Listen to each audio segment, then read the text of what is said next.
Boa noite a todos, sejam muito bem-vindos.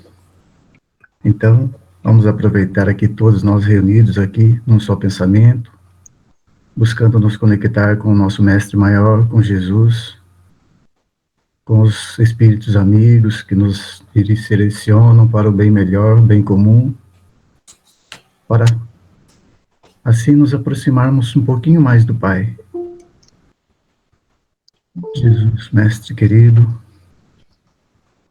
estamos aqui, Senhor, reunidos em Teu nome, buscando nos aprimorar no Teu Evangelho, Senhor, nos seus ensinamentos, para que tenhamos um pouco mais de paz, de serenidade, de tranquilidade em nossa vida. Abençoa-nos, Senhor, a nossa boa vontade em querer nos melhorar, em querer nos tornar mais forte perante a vida. Agradecemos de todo o nosso coração pela oportunidade que nos é concedida a cada dia, a cada momento de nossas vidas. E assim, Senhor, agradecemos por tudo, damos por iniciada a nossa reunião dessa noite, sempre com a permissão do Pai. Damos por início, Senhor. Graças a Deus e que assim seja. Azil, é com você. Muito bem, Carlos. Boa noite a cada um de vocês. É sempre muito gostoso poder aproveitar esses instantes da noite do domingo ao lado de vocês e, evidentemente, falando a respeito de algo que possa nos levar a refletir. Como eu disse da primeira vez que estive aqui com vocês, a escrita do Neio Lúcio é uma escrita para ser interpretada. Atrás da simplicidade daquilo que ele nos traz, ele escreve muito leve, ele escreve ilustrando, mas ele tem uma profundidade que nos leva a pensar e bastante. Das lições do livro Jesus no Lar, esta especificamente é uma daquelas que mais me leva a pensar. Exatamente porque ele tem a chance de enfrentar um dos problemas do ponto de vista da história do homem e da teologia profundos em demasia, mas profundos mesmo. É um dos temas que efetivamente incomoda. E ele está no primeiro parágrafo, porque tudo gira, na minha leitura, em torno daquela questão posta por ele no diálogo que André mantinha com os outros a respeito das necessidades da salvação. É curiosa essa colocação, porque o título O Auxílio Mútuo vai descaracterizar toda a leitura que pode ser feita a partir desse tópico que André faz a sua apresentação. Ele está falando de Isaías.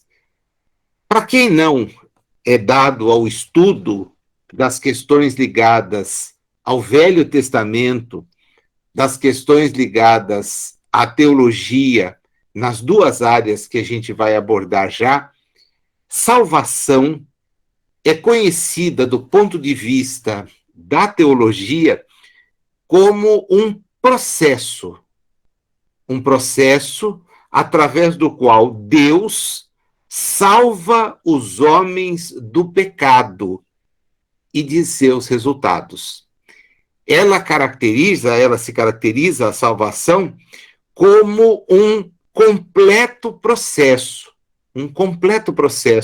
pelo qual o homem é liberto de tudo que poderia impedi-lo de atingir grandiosas coisas que Deus tem para ele preparado, né?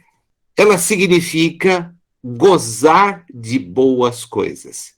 Qualquer bom dicionário de teologia vai nos apresentar esse tipo de definição.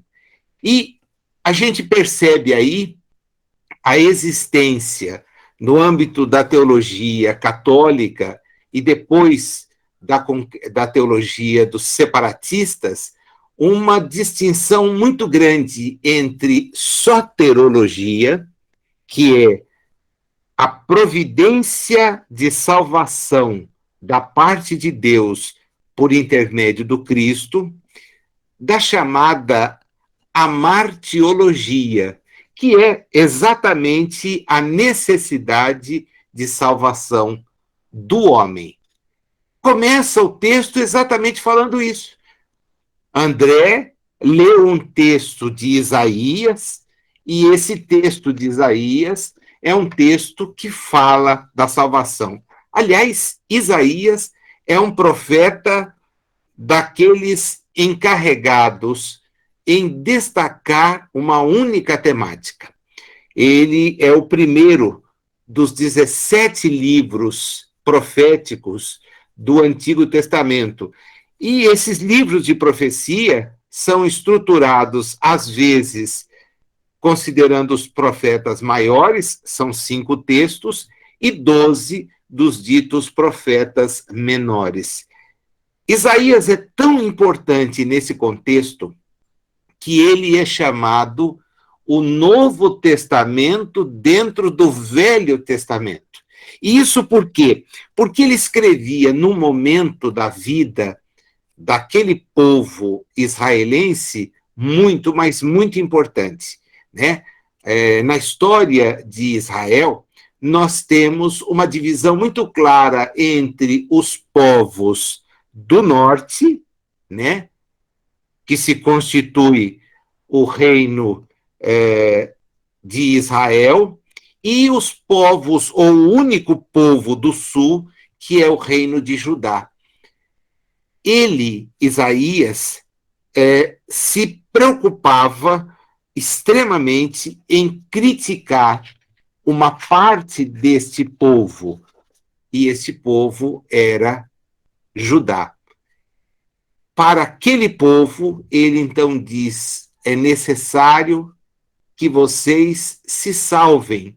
E ele começa a escrever nos 39 capítulos, primeiros capítulos do seu livro, né? Na verdade, quando a gente tem a chance de olhar, depende da tradução, mas eu uso sempre uma tradução que é de fácil acesso. O livro tem, nesta tradução, 66 capítulos, tá? E há capítulos específicos em que ele trata da questão da salvação, tá? Para construir o raciocínio, Isaías, então, promete para aquele povo que ele considerava um povo perdido dentro do contexto de Israel, ele escreve falando de uma promessa, a promessa de um Salvador. Então, o que constrói o Neir Lúcio? Ele coloca André enaltecendo esta esperança no Salvador, esperança não concretizada, é bom que a gente leve sempre isso em conta. Para os hebreus, Jesus foi um grande profeta, mas não é o Messias. E por que Jesus não é o Messias? Porque eles aguardam o cumprimento das profecias feitas, dentre outros, por Isaías, que dizem respeito à chegada de um Salvador que vai livrar o povo da opressão, vai livrar o povo da perseguição. Agora é preciso ler esse texto, como todos os textos que constam da Bíblia, como um texto com data, com data, com período de aplicação. Nós estávamos lá naquela época vivendo sobre a opressão dos romanos. E quando Isaías escreveu, a pressão vinha dos assírios. Então, diante disso, ele diz, olha, o Senhor dos Exércitos, é ele que introduz essa expressão dentro da linguagem com que Deus era referido, Senhor dos Exércitos, ele vai enviar um Messias que vai salvar o povo, vai tirar o povo das circunstâncias em que ele vive. E são circunstâncias de dominação, circunstâncias de subordinação. Quando a teologia se aproxima da palavra salvação, ela toma as coisas por um outro lado. Existe o pecado, a questão. A salvação é a resposta ao pecado. Existe um problema que se chama pecar, existe uma solução que se chama salvação. Existe uma doença, que é o pecado, e existe um remédio, que é a salvação. O homem peca, Deus o salva. Com base nisso tudo, são construídas as teologias a partir da vinda de Jesus, todas elas colocando as coisas nesse sentido. São várias divisões, é um estudo que demanda um tempo danado para a gente desenvolver. E dentro do nosso espaço, o objetivo é perceber que Jesus ouviu aquilo, ouviu eventuais ponderações sobre o trabalho e saca uma historiazinha que vem matar a ideia da salvação. Sem o quê? Sem boas obras. Em nenhum momento do texto de Isaías, em nenhum momento do texto das teologias, se imagina que é necessário fazer nada. Basta crer. Basta acreditar para que o homem seja salvo. Agora a pergunta é: salvo do quê? Salvo do quê? Jesus sai com uma história lindíssima. Vocês que têm o texto vão ver que ela é recheada de informações que nos evocam muito que, particularmente, a passagem do samaritano. Porque dois homens enfrentam uma forte intempérie e caminham em direção a um abrigo. Não têm a indumentária necessária para enfrentar aquela intempérie, o que talvez demonstre que tenham sido colhidos de surpresa. Eram pessoas simples, as pessoas simples tinham as suas túnicas apenas e não eram providas de grandes recursos destinados a permitir enfrentar nada além do calor. E o calor exige o quê? A proteção contra os raios solares. Mas veio uma intempérie, com ela vem o frio, vieram as águas, e estes homens, então, se veem no desafio de chegarem a um porto seguro. Olha a ideia da salvação posta aí. Chegar a um lugar seguro, a um abrigo. Os teólogos dirão que esse abrigo é o seio de Deus para os justos. Eles vão e no meio do caminho encontram uma criança que está sozinha e, consequentemente, sofre muito mais do que eles os efeitos do frio, da chuva. A história é tão bonita porque há um choque entre ajudamos o menino e talvez nós todos morramos, ou sigamos em frente e esqueçamos o menino. Uma das pessoas não tem a menor dúvida, ela vai embora. Ela toma a decisão de seguir e ela não quer se dá ao trabalho de levar alguém porque pensa egoisticamente em si, apenas em si. O outro, embora reconheça que o desafio poderia lhe custar mesmo a própria existência, resolve ficar, dá um jeito de colocar o menino sobre si, carregá-lo tanto quanto seja possível e vai em direção ao abrigo que eles tanto buscavam. O primeiro que decidiu não socorrer foi embora e foi cuidar dele próprio. O outro faz um esforço que a narrativa diz é quase que impossível, mas ele consegue levar o menino junto consigo. Quando ele chega à estrebaria e se aloja, depois de vencer a noite inteira dos reveses da intempérie, abrigando o menino, busca saber do amigo, mas não tem dele notícia. Estranha, porque aquele menino era do amigo. Aquele menino era um óbice para que ele chegasse. O amigo deveria ter chegado com tranquilidade bem antes. Mas o que ele faz, então? Ele constata que o amigo não chegou. Surpreso, ele vai, então, em busca do amigo. Reúne, certamente, outras pessoas e vai procurar aquele que deveria estar abrigado antes dele, mas ele é encontrado por ele e outros morto ao longo do caminho. Na verdade, ele havia sido tragado pelo frio, pelo vento, pela chuva.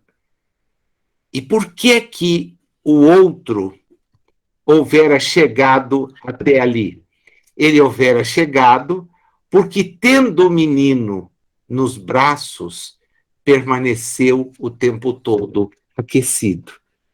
A criança que ele sustentou, mesmo que em sacrifício da sua própria jornada, a criança o impediu de congelar-se, de resfriar-se a tal ponto que não pudesse ter chegado ao fim.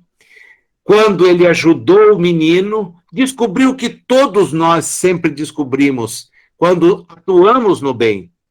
Nós somos os que mais são ajudados. Nós até achamos equivocadamente que estamos fazendo algo por alguém, mas esta é uma inverdade. Nós estamos fazendo mais por nós mesmos. E é este ponto que é o ponto mais bonito, porque Jesus vai chamar a atenção deles para esse fato. As mais eloquentes e exatas testemunhas de um homem perante o Pai não são as suas demonstrações de fé, são as suas próprias obras. Aqueles que amparamos são os nossos sustentáculos. O coração que socorremos converter-se-á agora ou mais tarde em nosso favor. Ninguém duvide. Um homem sozinho, diz Jesus, aquela plateia atônita, é um adorno vivo da solidão. Mas um homem que ajuda o próximo, ele está se ajudando. É dando que nós recebemos. Esta é a lei. Vejam vocês que criação fenomenal. Que maneira de romper contradições que têm colocado o homem tão distante da verdade de Jesus, nessa crença sem fundamento de que ele nos salva. Ora, que equívoco é esse de interpretar uma palavra do jeito que nos convém? Falava Isaías, dentro da limitação da compreensão e do tempo em que estava, no Messias que viria salvar o povo da situação em que se encontrava, porque também ele não detinha recursos para enunciar, dada a sua visão extremamente focada no processo político de manutenção de Israel, ele também não enxergava, como ninguém até hoje conseguiu enxergar o que Jesus veio nos fazer. O convite que ele nos endereça, meus amigos, é um convite para a salvação, sim, mas o que é salvar? Emmanuel nos diz com uma clareza solar: salvar legitimamente é livrar da ruína, livrar do perigo, conservar, defender, abrigar. Salvar do perigo, conservar, defender, abrigar. E ele completa, dentro da ótica espírita, nenhuma dessas palavras, nenhuma, e a gente pode procurar no dicionário, nenhuma delas nos exime da responsabilidade de nos conduzirmos e de nos melhorarmos. Um navio, salvo de risco iminente, ele não está dispensado de terminar a viagem, que vai enfrentar novos perigos. Um doente que logra ser retirado de uma moléstia que poderia conduzi-lo à morte, ele também não está dispensado de continuar a trabalhar na existência, vencendo percalços, vencendo desafios. O Evangelho é isto. Esta é a mensagem. Mas a teologia dos homens que querem viver às custas de outros homens toma as palavras como lhes convém. E Jesus aborda isso no texto da mensagem, como Neio Lúcio nos narra. Porque eles estavam embevecidos com a ideia de que estava ali o Messias. Ele poderia salvá-lo.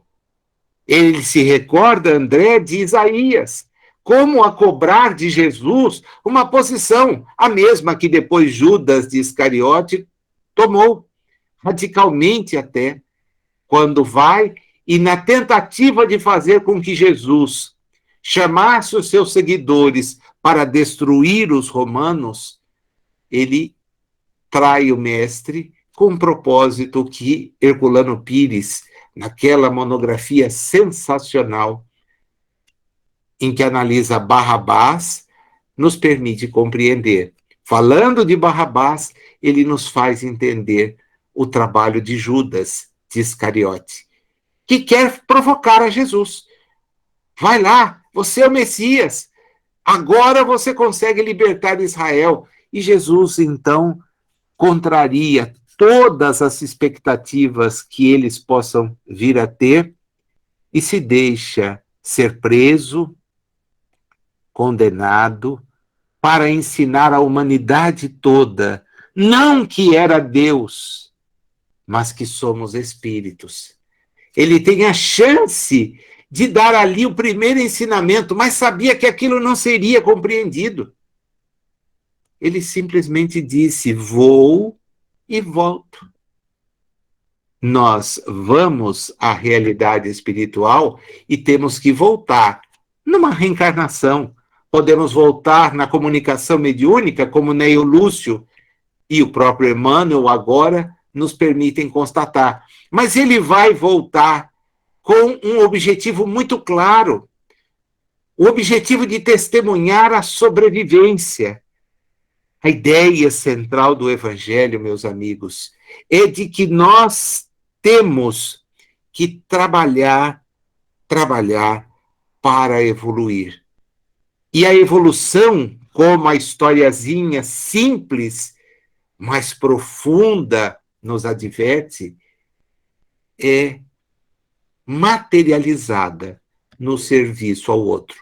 A gente fica muito ocupado, muito preocupado com a nossa própria situação. Todos nós queremos nos salvar. E isso está equivocado do ponto de vista da visão que a doutrina espírita oferece. Kardec até mesmo trabalha contra essa situação, insistindo na prática da caridade. É o exemplo de Neio Lúcio. Se ele houvesse perecido no transporte com a criança, ele chegaria à realidade espiritual carregando o mérito de um gesto amoroso que o seu parceiro não teve.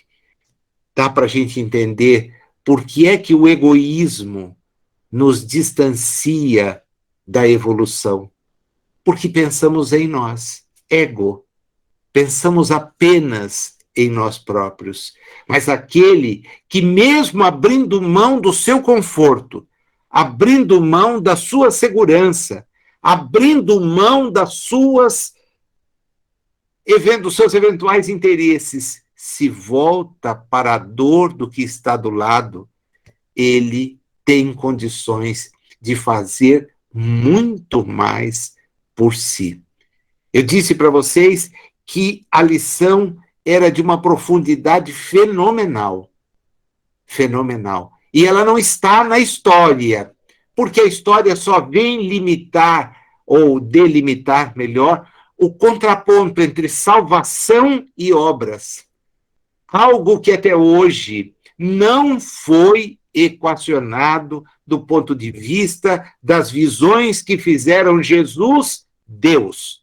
Eu nem vou me referir àqueles que ainda esperam o Messias, porque estão num estágio de compreensão que ainda é distante do verdadeiro sentido da presença de Jesus aqui. É um grande profeta para eles? É um grande profeta. Mas ele não tinha esse propósito. O seu propósito era de exemplificar.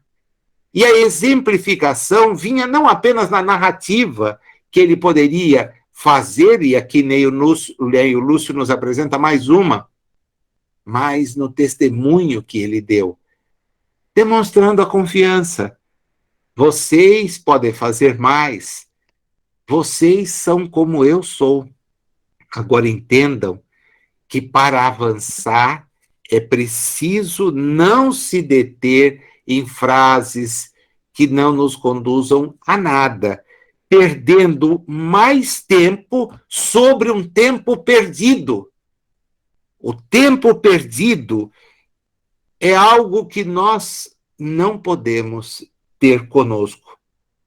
Na carta que escreveu aos Coríntios, Paulo de Tarso adverte com todas as letras: o dia da salvação é agora. O dia em que você se liberta do homem velho que ainda pensa em si, esquecendo-se de pensar no outro. O Espiritismo vem dar a mensagem de Jesus essa leitura, que é a leitura adequada. Nada de perder tempo com coisas que ficaram no passado, com visões que não emancipam. Cada um de nós, meus amigos, tem um desafio diário: o salvar-se, o deixar de ficar na ruína, no perigo, sem conservação, de se abrigar, de se defender. É tudo muito importante, mas nenhum de nós está livre de crescer responsabilizando-se pelos próprios atos de maneira a ser melhor. Essa é a maneira como eu leio a lição. Ela é muito enriquecedora. A gente tem uma limitação temporal, o que é muito útil, né? Mas tem coisa aqui para chuchu, tá? Porque há também o episódio dos outros dois comentando o quanto era difícil fazer. Mas acho que só a leitura do primeiro parágrafo oferece toda essa possibilidade de crescimento para todos nós. E a leitura espírita a respeito desta visão, para que nós não esperemos salvações sem esforço, nós não esperemos não imaginemos avançar sem fazer a nossa parte. Eu queria aqui, para terminar, fixar aquela imagem do navio, tá? Ou do carro, como você quiser. Imagine-se o navio, imagine-se o carro, que de um risco iminente foi salvo, de um acidente foi salvo. A viagem precisa ser concluída. A nossa viagem precisa ser concluída. Se nós pudermos desenvolvê-la, tendo amparado aqueles que estão à nossa volta, a nossa viagem não apenas será exitosa, como terá sido frutífera. É por isso que, fora da caridade, ninguém pode almejar chegar a lugar algum do ponto de vista da própria evolução. É isso, Carlos, é isso, amigos, que eu gostaria de destacar desse trecho, sentindo-me sempre muito feliz, né, de ter a chance de pensar coletivamente a respeito de um tema tão bonito como é esse, do auxílio mútuo de que nos fala o nosso querido Neio Lúcio.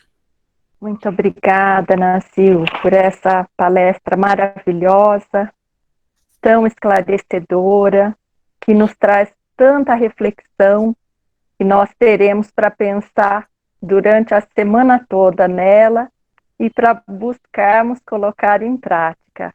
Muito obrigada, que Jesus te abençoe, te ilumine e derrame suas bênçãos sobre você. Nós vamos agora, passando então ao momento das vibrações. Vibrar é doar aquilo que nós temos de melhor na nossa mente, no nosso coração.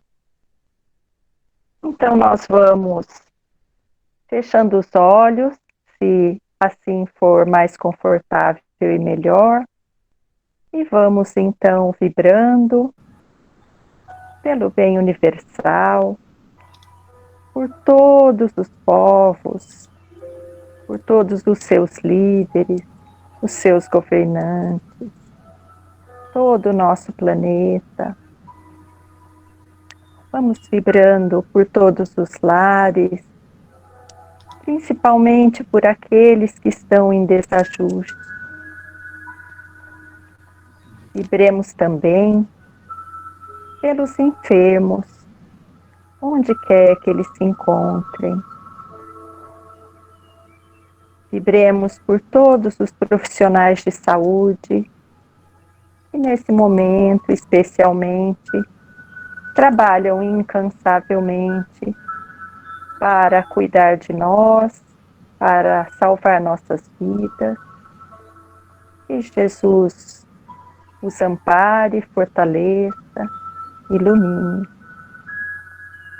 Vamos vibrando também por todos os necessitados, onde quer que eles se encontrem, por aqueles que não têm um teto sobre suas cabeças, que não têm um agasalho, um alimento. Vamos vibrando também pelos nossos lares, pelos nossos familiares, pelos nossos amigos e por aqueles que se consideram nossos inimigos. Vamos vibrando pela Casa Vicente de Paulo, que nos dá a oportunidade de aprender, de servir, de nos reunirmos. E vamos vibrando por nós mesmos, para que nós tenhamos uma semana produtiva no bem, na paz e no amor. Vibremos por todos nós que aqui estamos nesse momento, reencarnados, também pelos irmãos que estão no mundo espiritual. Vamos vibrando para que nós consigamos, como pede a lição, dar conta da nossa tarefa, aproveitar do melhor modo essa nossa viagem, essa reencarnação, e para que nós possamos voltar à pátria espiritual, quando assim formos chamados, felizes e com o coração leve por termos cumprido aquilo que nos propomos. E assim, agradecidos, nós pedimos licença para encerrar mais esta reunião, agradecendo mais uma vez ao nosso palestrante e vibrando muito amor por ele. E assim, pedimos licença para encerrar, dando graças a Deus. Que assim seja.